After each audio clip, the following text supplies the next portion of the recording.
all you icons out there in Indie Pod land. This is Indie Pod Daily, and I'm your host, Super Joe Pardo, as it states down here in the bottom left-hand corner.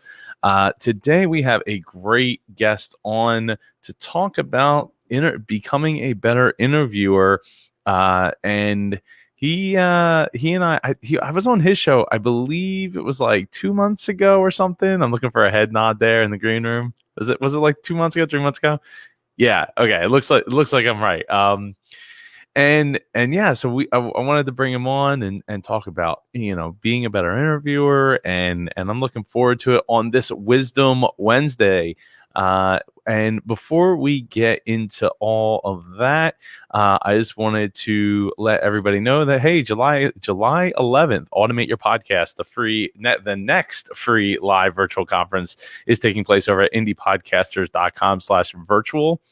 And looking forward to that. I'm actually speaking, so we have a total of 7 guest podcasting experts to talk about automating your podcast. And I'm pumped. I'm excited to see where that goes, because I'm always looking for other tips and tricks and things I can do to quicken my production of creating podcasts. This episode of the Indie Pod Daily is brought to you by Supercharge Your Podcast. Turn your podcast or idea for a podcast into a business, build a stronger community, make more money, and gain notoriety. Go to indiepodcasters.com/super today. And if you want to win a free ride, a 1-month free ride into the Super Circle, then you can go to Facebook.com/IndiePodcon, smash that like button, and you are entered to win a 1-month free ride into the Supercharger Podcast program. This episode is also brought to you by the Indie Pod University. Get over 100 plus hours and growing of podcasting resource videos. Go to indiepodu.com and check it out. The price for that is actually going to go up on after Sunday. It's going to be going up. So if you want to lock in your lifetime price of $9.99 or $99 a year, I suggest you go and do that before Sunday, because the price is definitely going up. All right, so at this point, I want to bring in our guest. I need super claps in the chat, though. It looks like we're a little late right now. I guess everyone's eating lunch at the moment, but they aren't really eating lunch with us, unfortunately. Everybody that is watching in the replay, give super claps in the chat for Super Nate Bailey. Woo! What is going on? Hey, Nate, how you feeling? Oh man, I'm feeling great. I'm excited to be here. Thanks for having me, man. Awesome. Well, thank you. Yeah, thank you for taking the time to be here. I'm glad we were able to reschedule the time. Normally, anybody watching the show would be watching at 8:00. Though I have been taking the initiative, and it's actually a harder thing to do than just like flipping a switch. I guess I could do it that way, but switching up my interview times to being during the day rather than at night, because I it's been literally years since I've had my 8:00 every single night in a weeknights back to just whatever I want to do, whether it's DJing, playing some video games, spending time with my wife, spending time with the kids, like not rushing around, not rushing to eat dinner, to like, okay, I got to get back because I got this call at 7:30 and this call at 8:00 and this call at 9:00 and all of that, and it feels kind of liberating. So I'm weaning down those things. With that said, I forgot to mention, Nate, that we are running the first ever Indie Pod workshop, where I will help you build your sponsorship kit for your show. Go to indiepodcon.com/workshop. That takes place on Monday at 8:00 at night Eastern time. But I to me and I'm sure you are probably in the same boat. Having 1 or 2 nights a week is not, and not be super regular is one thing, versus like, okay, tonight's this thing, then I get Tuesday night off, and then on Wednesday I got the podcast, and then on Thursday I have this masterclass I'm teaching for the next 4 weeks, and then on Friday, Friday is the day I really get off, and then the following week, I got Monday, and then Tuesday, and then Wednesday, and then Thursday, and then I get Friday off. Yeah, it's such a grip. Do you run into that kind of stuff? trying to keep everything, flowing Yeah, and absolutely. using the hours. Yeah, totally. And, I do try and protect the evenings because I have 3 young kids, 12, 10, 7, and softball and soccer and gymnastics and everything else. But yeah, no, I mean, there's definitely nights where I'm, all right, hey, I got to work late again tonight, or tonight I got to get back to the office. And, so yeah, it's, you got to be intentional, right? And protect that calendar and be detailed with it. Yeah, it's tough. Like especially if you don't have a big team. Like I have a team of people that I work with for the Indie Pod, Mm-hmm. the Indie Pod community. Shout out to them. But since COVID happened, they've all kind of been really focusing on their businesses, on what they got going on, their families, their self-care. And I don't blame them. So like for me, part of my self-care is diving in and doing this, and my intention to blow this up as its own self-sustaining business has been it's been fun. But I think the biggest thing I'm really looking forward to is getting back my nights so that I can, maybe it's not too hot out and I want to go running. I used to be a night runner, like, it's 7 o'clock, 8 o'clock, 9 o'clock, 10 o'clock at night, I'd go running.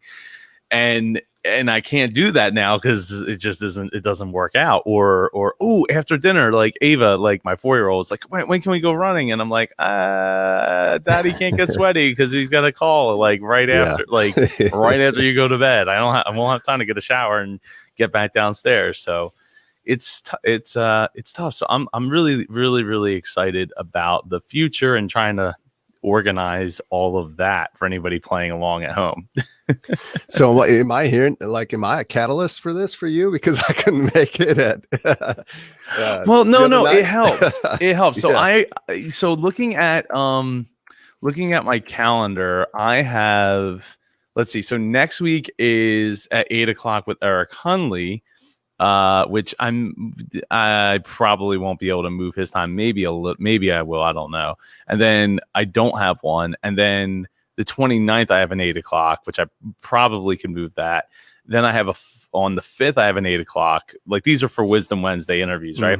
So Rob Greenlee from Lipson, he'll be on at 8 o'clock. Which I'm sure I could definitely change his time. Then I have Jamie Palmer on the 12th of August, which I'm almost certain she'll probably be able to move her time around. And then I have Reverend Ken Blanchard on the 26th, but then I think that's it. So I have some spots opening, but one of the big things was also messing with my Calendly link so that I blocked out that time. I changed the time from like 8 to 9 every Wednesday forever to, I think it's 10 to 3 or 10 to 2, in that realm. So yeah, so you were definitely a help, because now, like, I was supposed to, I had something last night. I'm wrapping up a mastermind with Tim Gillette. And but you had kept your 8 o'clock, I would have kept the 8 o'clock, would have been fine. But now I have 4 days on my calendar this week where I don't have anything at night, and it's that's like, awesome. Whoa, that's insane! Like that's crazy to me. And I moved the I did the Business Geeks podcast with Samantha Riley in Australia and Jennifer Crawford in down in DC. And that show used to be at 8 o'clock on Monday. So now that's been moved to 5 o'clock. So not ideal for dinner, but that just means Monday dinner is a little bit later. Like, it's not the end of the world. But yeah, so it's, trying to reclaim that stuff and enable, like, use my time better has been, it's been enlightening, to say the least. Yeah. So thank you for picking a different time. Yeah, I appreciate it. So let's talk about your podcast, right? So tell people about your podcast, what you've how long you've been doing it for, and what you feel like you've gotten out of it. Yeah, my podcast is called Championship Leadership, and I just got done recording an episode actually right before this. But yeah, ding ding, and I don't know exactly how many episodes I'm in, but I know I've done at least 150 to 175 of them. Somewhere in there recorded. Awesome.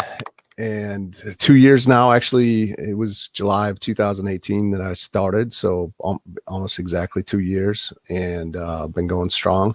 Really, for the past, I was a little bit spotty right in the beginning. I was a little bit inconsistent, and then I went to a seminar. The guy was talking specifically about, hey, I just decided I was going to do this thing, and I didn't get any likes or listens or downloads forever. And, but I just kept putting it out, and now, look at me today type story. Right. And I was like, I got to get serious about this thing. So I came back, and really April, I want to say it was around April of 2019. Since then, I've been very consistent. It was one a week for a time, and then I bumped it up to 3 a week. Now, just recently, within the last month, put out 5 episodes a day, Monday through Friday, or not a day, but a week, Monday through Friday, episode every day. And I just enjoy it, the connections I make with people like yourself, Joe. And I've had some conversations with some really cool people from all walks of life, all different areas of life. I love hearing their stories. I love the feedback that I get from people that have listened to somebody, and they're like, man, thanks for having that person on. It was just incredible. Like, this is what I got. And that's what it's all about. But I do feel like I probably benefit from the podcast more than anyone else, of course, because I get to have the conversations with these people, and there have been some connections, some great connections that have come out of it, some friendships, some relationships out that have gone past the podcast because of it as well. That I can't echo that enough. The amount of amazing people that I've gotten to know, and then the amazing people that I've gotten to be call friends because of, it's really powerful in a lot of ways where you don't necessarily have to do it for the money or the people, but if you stick in it long enough and you put a little effort behind it, and you find your peoples and your tribe and all that, you'll find that you'll find both. Right. Yeah. Sometimes easier than others depending on the people that you're attracting, but yeah, I definitely am in the same boat, right? Like, I love the connections and the relationships, and that's really the most that I've been able to get out of doing this for over 6 years now. So yeah. So let's talk about interviewing, right? What's your go-to, like, what are you looking to get out of interviewing with somebody? Yeah, when I first began this podcast and in the topic right around leadership, I love leadership, but John Maxwell is kind of the guy that got me into leadership. He's kind of, if there's a Mount Rushmore of personal development, he's probably in the leadership spot right on Mount Rushmore. And so just reading his books, and just I was an officer in the Army, so I was a leader there of my coach in real life, and so I lead and coach and mentor others on a day-to-day basis. And so leadership is just a topic that really I love, and I'm passionate about. And so that's where it came about. And then just the opportunity to get a chance to talk to some people that are great leaders, how they've learned from their failures, what their path is, and the flow, or the question, in the beginning, it was about a 60-minute. I'm a big fan of Joe Rogan, which is also kind of an inspiration for the podcast and the interview style. It's so cool that he gets to sit down with people for 3 hours and just really kind of like catch up and just talk, right? And so was some of the inspiration for me of the format. And so initially I'm like, man, I'm going to do a 60-minute interview. And then I realized that, I'm not there yet, as far as Joe's got a little bit more money than I do to be able to have that flexibility to just sit around for 3 hours a day and have talks. And I don't know that everybody has 60 minutes even to really listen. And so it just naturally evolved to, my episodes are about 30 minutes long. There's a time here or there where, I'll kind of lose track of time because the interview is so good and it's 45 minutes in, but the most part 30 minutes in, and it's really just hearing what their story is, what they're up to, who are some leaders that have impacted them, and what is it about those people that really stands out to them, what are the characteristics of those leaders, trying to get an idea of what's kind of the vision, the impact they want to make in their life. And then just really one question I love to ask is digging into, what's a time in your life, I call it that critical moment, or that fork in the road moment where, you have to make a big decision, and had you made a different one, you'd be in a really different place in your life. And I think the listeners love to hear those moments, because we all experience them, and we don't always have the courage to make the decision we know deep down inside we want to. And so it's powerful to hear others that have made those decisions and how they came out of it. And so that's really kind of the flow and what the conversation surrounds itself around with most of my guests. So have you, and I know I have you run into a guest where like things didn't go like how you expected them to? Like every answer was like, yes. Yeah, I've had a handful of those where it was just like pulling teeth. You ask a question, and I don't ask yes or no questions for that purpose, but at the same time, like they'll be like super succinct, and I'm just sitting here like, come on, man, give me a little bit more here. Let's go. And so there's been a few. I've had one podcast that was like 19 minutes. I just wrapped it up. I was like, all right, hey, thanks for being here, and that's all I got for you. And so there's been a few where it's just a short episode, but that really is it's not the norm. There's only been a handful of those where it's like, all right, come on, give me something here. Let's have a conversation. And so it's kind of funny and a little bit frustrating when that happens, but yeah, it is frustrating. I've been there. I've wrapped up interviews like after sometimes one was like 8.5 minutes or something like that. Yeah, I'm like, well, this is, I still published it, but because I think at the time I was going 5 days a week, so like I wasn't going to miss out on an opportunity to pop out another episode. But yeah, it definitely is. It makes it difficult. I'm a big proponent of not sticking to a time format of like, hey, it's like last week we had Eddie Garrison on the show, right? And we ended up going 2 hours, which I think was the longest indie pod, episode ever, like going back like 5 years.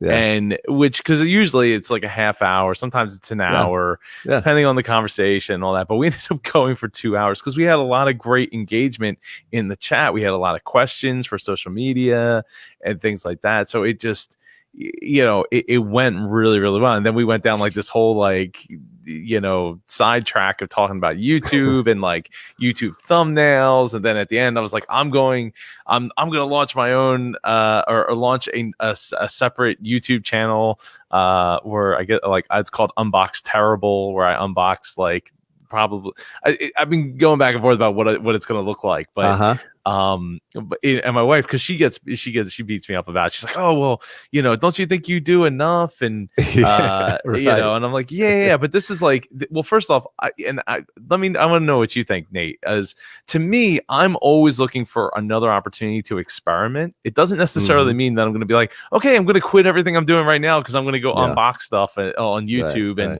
and make a killing on it. Like, to me, it's an opportunity to experiment and gain new knowledge and another angle for how I do everything else I do. So for me, it's like, that's something I might shoot at the 8 o'clock hour on a Tuesday night or something, just to see like, okay, I'm going to set up my cameras and, am I going to live stream it? Am I going to shoot it and then edit it?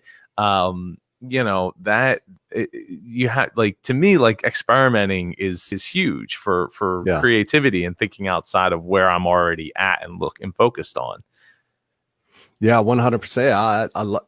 I'm in the same boat. Yeah, it's just some people say you should pick one channel and just focus on that and just crush it there. But I'm more of I love to experiment, try new things, and there's only one way to figure out what you're really good at and what you love, and in short, life's too short to not do what you love, and how do you know if you don't test a bunch of things out and try them out, and that's what life's all about. I love it. Yeah, and again, it's not like I'm going to quit everything I'm doing now to go do that, but it just, it's another opportunity to try something different and gain some new like filming skills or lighting skills or recording skills, editing skills, like all that stuff. And to me, like even doing that, I think to me, I see how it could even, doing something on the side as like that becomes like one of the hobbies, right? That enables me to promote indie pod community to those 100%. people because they're tech oriented, right? So they already have like this thing. They're already going to YouTube. They're watching unboxing videos of terrible tech, unboxed terribly, and maybe even in a destructive manner. That was kind of where the unboxed terrible came out. I was like, let me open up this box with an axe, and then see if the thing survives or something like that. And I don't know if I want to go that cheesy in it, but I'm gonna find like the balance of it. So to me, it's just another opportunity to like potentially, grow the indie pod community in a different, avenue, but also a growth opportunity for me to learn some new skills and try something new, without too much commitment or anything like that. Yeah. And I think you get, and there's a ton of in what's required to go and do that. There's just a bunch of new skill sets that you'll be able to become more proficient at that will also, carry over to everything else too, I think. So, yeah. Have you, when it comes to interviewing, has there been a, I don't want to ask you who your favorite interview's been, because I as the person who has interviewed hundreds of people, I don't envy that question. Right. It's not cool, but yeah. I tell you what, you don't have to say names. Is there an interview that stands out to you that's been most impactful to you above the others? I would say there is, there's like a top 10 or something like that, right? Okay. And it's always evolving, and there's definitely a few that come to mind where I was just like, man, it was just an awesome conversation. And sometimes you can't, it's just the personality, how they are in the interview and how they're answering the questions, the stories that they tell. Yeah, there's definitely a few that rise to the top and come to mind for sure. To answer the question. Yeah, I get it. Like you don't want to like say who those people are. I don't know, whatever. Yeah, I've been there. Hurting anyone's feelings or something like that, but I don't think it's too much danger there. But there's a few, that definitely, and then I suppose it kind of comes back to who they are, right? Because so for instance, like I'm in the ultra marathons and extreme endurance, and there's this guy named Dean Carnazzi. Have you ever heard of him? No, I haven't. Yeah. So I've asked a lot of people that, and I'm always I'm not surprised, but I'm kind of surprised because in my world, like, yeah, I know who he is. Read his books. He's, a few New York Times bestselling. He did 50 marathons in 50 states in 50 days. That was one of his books. That he read. Wow. And I read it like 10, 12 years ago. Right. And I wasn't even a runner. I wasn't doing ultra marathons at the time, but kind of plugged that away in the back of my mind. And then here I am, I'm running 100 milers like he did. I've had a similar story to him as how that's transformed his life. And all of a sudden, this guy that I read his story, I'm like talking to him on my podcast, right? I'm just like, that makes the interview just cool right there, right? Just kind of because of the celebrity status of this guy in my world. So it's really neat when you are able to talk to some of these people that you've looked up to or that you've known about or you've read about, and then all of a sudden they're in your world somehow, right? And so that definitely helps. I've had a lot of great conversations with some guys in the special operations world, Navy SEALs, Green Berets, pararescue men, and of course I have a military background, was an officer, and so I already have just this ton of admiration and respect for these folks and some of the things that they've done, and it to be in that world, like to become an elite special operator, like you have your stuff together. Let's put it that way. And you also, you live life by a certain code that a lot of people don't. And I just love and respect that. And so those conversations are always awesome. So those kind of jump to the top, right? Yeah.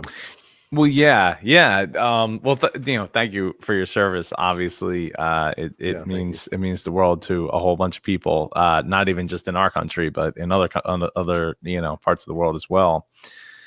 Um, I mean, what's like a shift that you've had over the course of doing your show with your interview style? Like, what's some lessons that you've learned that like you've changed and adapted through the years or over? I'm sorry, how long have you been podcasting? Yeah, the championship Two leadership, 2 years. Yep. 2 years. Okay, I thought it was 2 years. So yeah, Yeah. so what's something you've learned and adapted with your interview style? I think the flow, I found it really quick, probably even within the first episode of like kind of the questions I want to ask. I found myself, I ask a lot of the similar questions, but I'm also not afraid to go off that if needed. There's a handful of podcasts where I maybe didn't ask any of those questions just because of the conversation, because of their story, because they say something that I'm interested in, and so I just want to know more about that. But yeah, that flow happened pretty fast for me. But some other things that I've noticed just in who I am as a interviewer and a podcaster is the more you do it, of course, which I think this is natural for anyone. This is how the progression you should get better as time goes on. I think you feel more comfortable in the beginning, maybe depending on who it was. I was a little bit nervous because of those stories about, man, I read this guy's book and I can't believe I'm talking to him. And it's kind of like this, you're just excited that you're looking up to this guy as someone bigger than who he really is. And they're all just people like us. Right.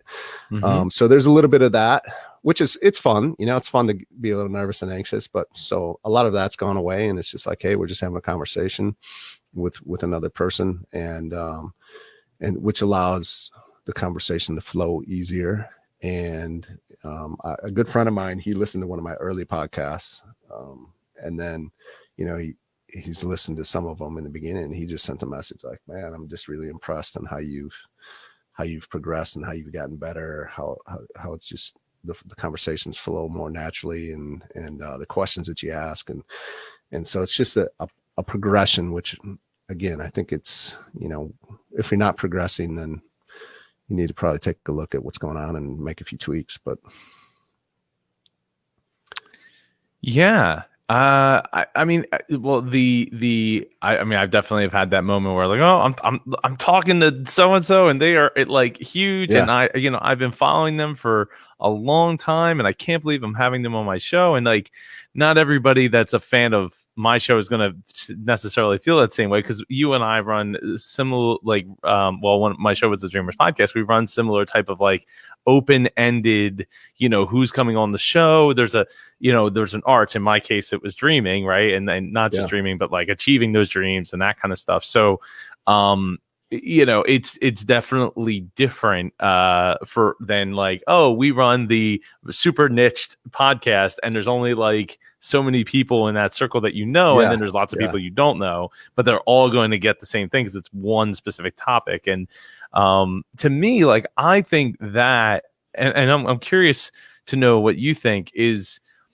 to me, I don't think I could have started out a better way, because it enabled me to build a network in so many different niches and industries that and spiderweb out, than if I had just been like, this is my flag, like this is what I'm gonna, because like in the beginning, I probably would have floundered had I had like done that. I probably would have just got bored with the topic I was bringing to the table, because it would have been too narrow for me. I wasn't, even though I had been blogging since 97, 98, it would have been tough for me. Totally. I think I would have floundered and probably bailed at much earlier in my career of it than I have.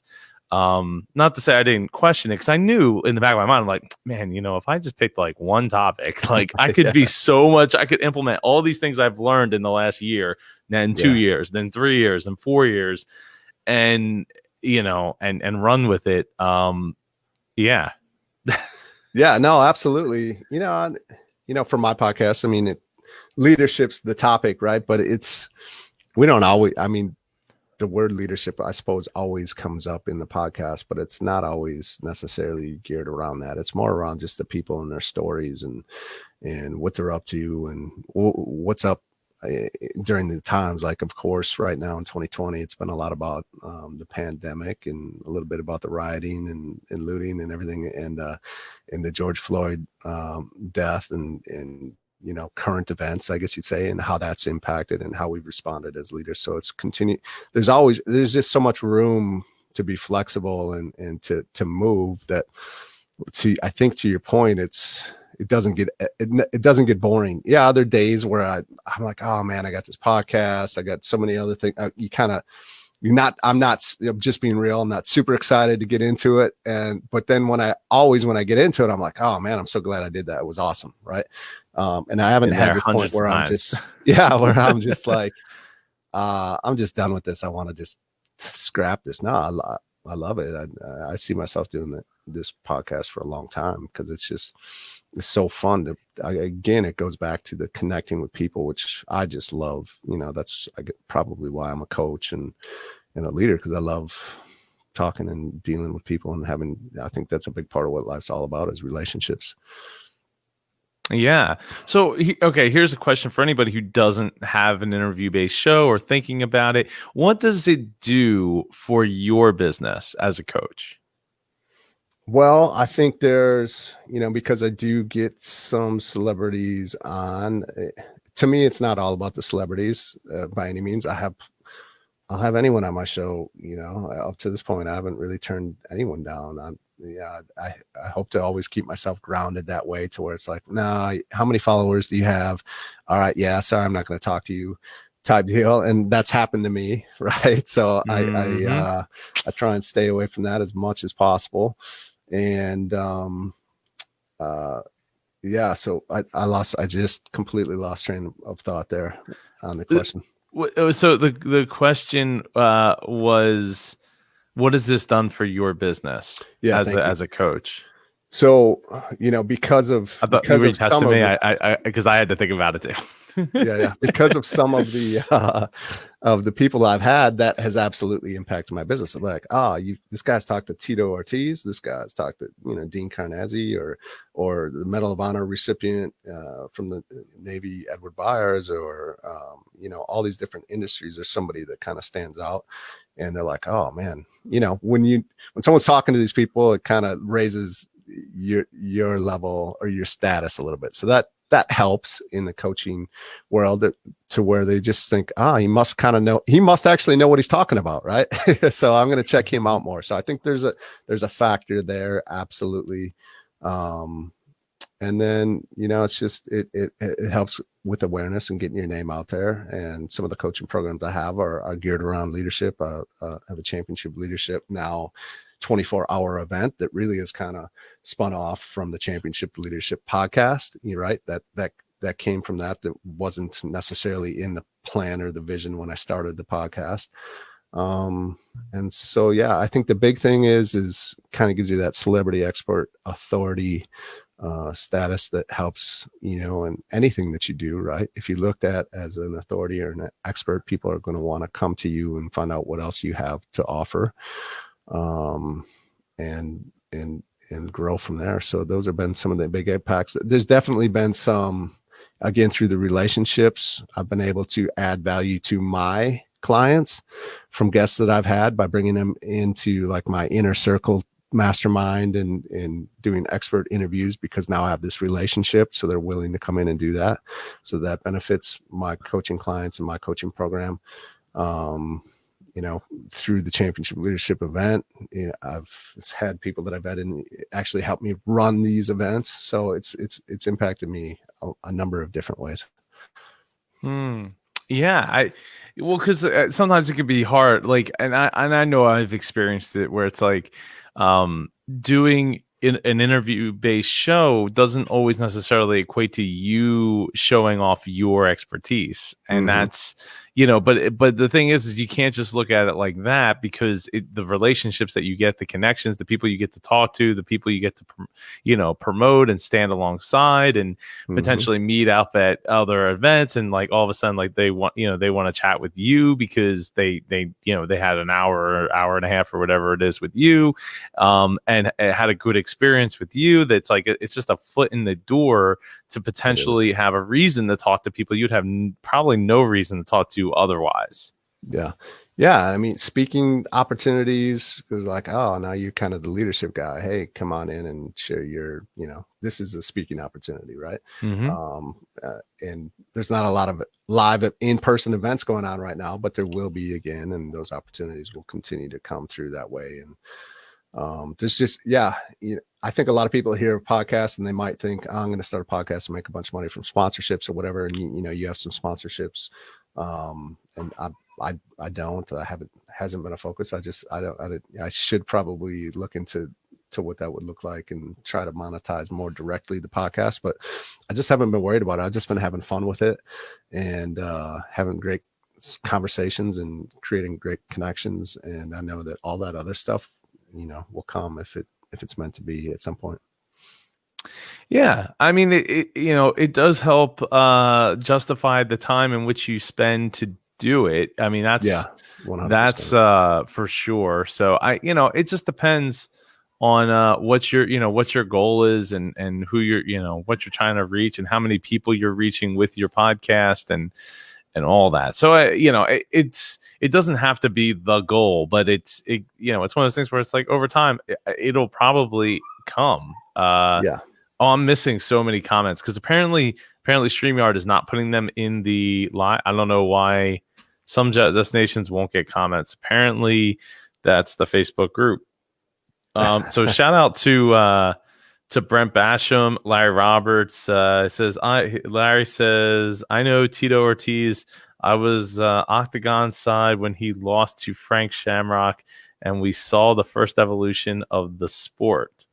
That's awesome. Let's see. Larry Roberts says that's part of the podcast profit pipe dream. So I think interviewing can definitely, and it's a whole nother level of skill from a hosting standpoint, from a content creation standpoint, because when guests come on, I don't necessarily know exactly what the topic is going to be that comes out of the interview or out of the conversation. So it's one of those things where you just have to, like, sometimes you have to do it, and then you figure out, like, oh, that's we were supposed to talk about this, but we got on a whole different topic about something else, and like, I'm not going to promote it as that. Now, do you go about doing much research on your guests, or how much research do you do on your guests before you have them on your show? Yeah, that's I don't know what the right or wrong answer is on that, but I do a little bit, not a ton. Again, I think it comes down to time a bit too as well. But I will check out their social media. Usually I'll check out their website just so I have an idea of especially if it's someone that I don't know, right? Because now I am at the point where I'm probably getting pitched guests, quite often, multiple times a day. And again, I'm like, yeah, come on the show. I'll check them out real quick, and I'll be like, yeah, let's do it. And so in the beginning, it was more me, who do I want on the show, or who do I know already that I can leverage and bring in? And now it's more people just coming to me, which I think again is just a process of growing through this podcast world. But I do a little bit of research, not a ton. And I also like it that way, because then I think you end up getting some things that you might not have had you done all the research, and now you want to talk about this, and this, and you might miss the golden nugget that happens just because you didn't know anything, right? Or you didn't know the whole story. So, and then as far as, just from an interview standpoint, I think what makes me, I think, a great coach, what I think makes a great coach is the willingness to ask tough questions, or the willingness to ask questions that others are maybe a little afraid to ask, or what I would call sometimes piercing questions, right? When they start to open up about a difficult time in their life, or they kind of just breeze by something that I think is like kind of a major thing. I'm like, whoa, wait a second. Like, let's come back to this and tell me more about that. And I think the great interviews happen when you are willing to ask those types of questions. And I've never been burned by it. And I think there is a chance that it could upset somebody, or they might not want to talk about it. And if they don't, then it's like, all right, that's cool. Then you just move on to the next question. But yeah, it's just, as far as interviewing goes and really making an interesting conversation, is being willing to dig deep instead of just go wide, go deep. Yeah, and a really great example of that is Eric Hundley, who it's his birthday today. So happy birthday, Eric Hundley! Is coming on next Wednesday, to Wisdom Wednesday, to talk about like interview research and that kind of stuff. So because he does 8 to 10 hours per guest, Wow. which is a lot, like a lot. Yeah, he's super in depth. I'm guessing he's doing maybe less interviews though, right? Yeah. He is. So he's really taking time to do the research on. I mean, he's still producing, I think 1 to 2 a week. But he definitely is not doing it daily or anything like that. Because he's really, like, he's reading the books, he's listening to the other interviews that they did. He's really digging deep into everything that they've already done. So it's kind of crazy. It's been crazy to watch his development over the last year and a half that I've known him. So, Nate, so when you're question for you, what do you use to record your, like, what software are you using to record those interviews for anybody who's just getting started? And I use Zoom. I use Zoom. Oh, okay. Zoom. Yep. All right. Yeah, I personally have only used Zoom when other people have invited me to it. Do you go about recording your audio outside of Zoom, or do you just use the recording from Zoom? I just use the recording from Zoom. Yeah, so okay. It's kind of what I started with. In the beginning, it was a Blue Yeti. Now I've upgraded to the Heil P440. Yeah. Which is a big step up from Blue Yeti. But this kind of who I am from a standpoint of, like, I am a simple guy. I do have a lot going on, and I'm more of I'm just going to do it and ship it out and get it going. And I'm not too, I haven't had really anyone that's been like, oh, I can't believe you use Zoom. Like, the quality sucks, right? Now I get more feedback of like, oh, I really love the interview and what's going on. And I haven't really had too many of those questions. So I know, like, when I came on here and I was like, this StreamYard is awesome. I hadn't even heard of it. And I'm interested, and I'm like, I should check into this. And it's probably time for me to, step up another notch and step my game up a little bit. And so, I want to check this out too. And well, I'd be happy to help you with that. I appreciate it. Yeah, of course. It's powerful software that runs in a web browser, can run on a phone, tablet, and can let you have 10 people in the room at once and stream it and have these nice, like, scrolling banners at the bottom. And this is just because for whatever reason the comments are not coming from the Facebook group right this second. I might have to reconnect to it, but you can have your comments show up and or you could just record. You don't have to stream live if you don't want to. So it just gives you a lot of opportunity to work with the to work with live streaming more so than than Zoom does, just from a presentation standpoint. That is. Yeah, absolutely. But yeah, so Nate, was there anything else you'd like to add about like getting better at podcasting in general, interviewing, thought process, that kind of stuff? Yeah, I think the big things are, and what I've seen for me myself. So I just talk, about my personal experience, has been absolutely just the consistency and being intentional, and don't, to get the interviews that you want, you need to be persistent and you have to ask. You know, a lot of times you'll be surprised who will come on your show if you just ask. And you know, I've fell prey to that where I'm like, oh, that person would never come on my show, so you don't ask, and then you get up the guile to ask, and they're like, yeah, I'll do it. And you're like, okay, I guess I should have just asked the first time a year ago when I thought about it. And then there's many that won't, like, that you'll message 10 to 12 times and then they won't respond, and then all of a sudden out of the blue they'll be like, hey, yeah, I'll come on. So it's being persistent inside of getting the guest to interview, and then consistency and getting better by just continuing to do it, just getting a lot of reps in, and surrounding yourself with others like Super Joe Pardo that have been in this game for a lot longer, so that you can continue to learn from. It's huge. You know, listening to other podcasts, going to IndiePodCon, and to continue to learn. I'm a big believer in continuing to learn and grow, because if we don't, then we just kind of start regressing back. And so I'm always surrounding myself with others that can help me get to where I want to go. So it's just, you know, those are the big things for me. And then again, don't be afraid to ask the difficult questions. Those are the best interviews. I would totally agree there, and thank you for the Indie PodCon plug as well. Yeah, absolutely. The way I always say it is, like, if you're not growing, that if you're not learning, then you're not growing, and if you're not growing, then you're dying. Yeah, totally. Like, absolutely. Which technically, once you hit like 25, you stop growing. It starts physically, a long, but mentally, I mean, we got where they say you use like 10% of our brain capacity or something like that. Plenty of room to grow. Yeah, we always do have room to grow. And so thank you so much, Nate. Can you let everyone know how they can get in touch with you and listen to your show and reach out? Yeah, you bet. The best way would be just to check out my website, natebailey.org. You can catch me on Instagram at Coach Nate Bailey.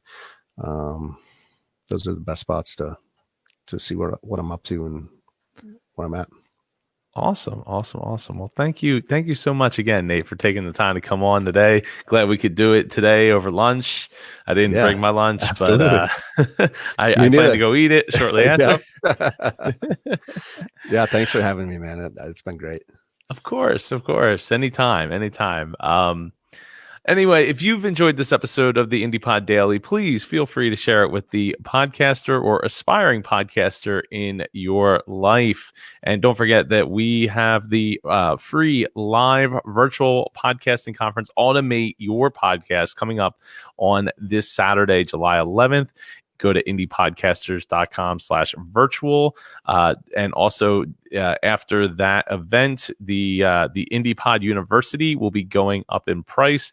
Get 100 and plus, I think we're close to 150 plus hours at this point in video podcasting resources. It is spanning 5 going on, like, really 6 years at this point, of IndiePod and MapCon events.